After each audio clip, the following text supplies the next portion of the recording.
शिक्षक भरती करणाऱ्या उमेदवारांसाठी अतिशय नवीन बातमी आलेली आहे. उमेदवारांसाठी अतिशय आनंदाची बातमी आहे. उमेदवारांसाठी दिनांक 26/12/2025 रोजी सूचना प्रसिद्ध करण्यात आलेली आहे. त्यातील खुल्या प्रवर्गातून CTET दिलेल्या ज्या उमेदवाराकडे सदर परीक्षेसाठी अर्ज करण्याच्या वेळी कोणत्याही आरक्षणाचे प्रमाणपत्र उपलब्ध असेल, तर त्यांनाच त्यांच्याकडे असलेल्या आरक्षणानुसार लागू असलेली सूट सवलत मिळेल.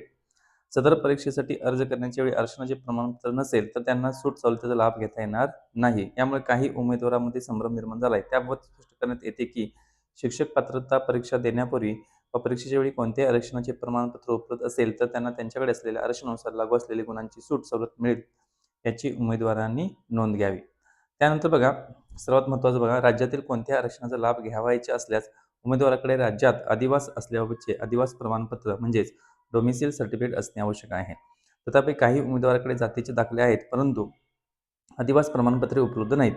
अशा उमेदवारांनी खालील अ, ब, क मध्ये दर्शवलेल्याप्रमाणे ओळखीचा पुरावा, पत्त्याचा पुरावा व अतिरिक्त कागदपत्रे यामधील एक पुरावा एकत्रित PDF करून अपलोड करावा. त्यामध्ये बघा अ, ब, क ज्या उमेदवारांच्याकडे डोमिसाइल सर्टिफिकेट नसेल त्यांनी यापैकी कोणताही एक पाहिजे बघा. आधार कार्ड, वाहन चालवण्याचा परवाना, पासपोर्ट, पॅन कार्ड, मतदार कार्ड यापैकी एक घ्यायचं आहे. ब, पत्त्याचा पुरावा खालीलपैकी कोणताही एक, टेलिफोन, गॅस, वीज देयक, मालमत्ता कर इत्यादी बाबत एक bill, bank passbook, ration card, भाडे करार.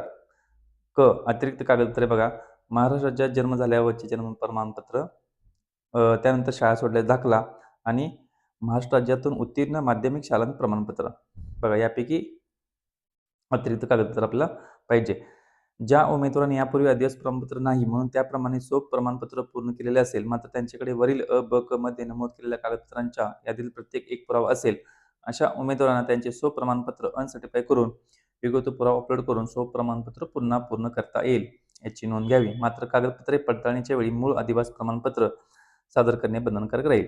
म्हणजे ज्या मुलांच्याकडे डोमिसाइल सर्टिफिकेट नव्हतं फॉर्म सेल्फ सर्टिफाय करण्या वेळी, तर त्यांनी काय करावे, अनसर्टिफाय करून त्यांनी वरील पैकी प्रत्येकातला एक एक असे 3 जर पुरावे असतील, तर ते जोडून पुन्हा सर्टिफाय करून घ्यावे. परंतु ज्यावेळी आपण डॉक्युमेंट व्हेरिफिकेशन करतो, त्यावेळी मूळ प्रमाणपत्र त्याच्याजवळ पाहिजे.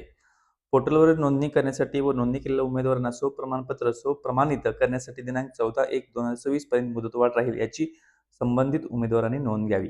बघा, अतिशय चांगली बातमी आहे की अधिवास प्रमाणपत्र म्हणजे डोमिसाइल सर्टिफिकेट नसलेल्यांना सुद्धा आता पुन्हा फॉर्म काय करायचा आहे, अनसर्टिफाय करून परत सर्टिफाय करायचं आहे आणि वरील 3 डॉक्युमेंट त्यांनी अपलोड करायचे आहेत. आणि डॉक्युमेंट व्हेरिफिकेशनच्या वेळी तुम्हाला ओरिजिनल डोमिसाइल सर्टिफिकेट लागणार आहे, हे लक्षात घ्यायचे आहे.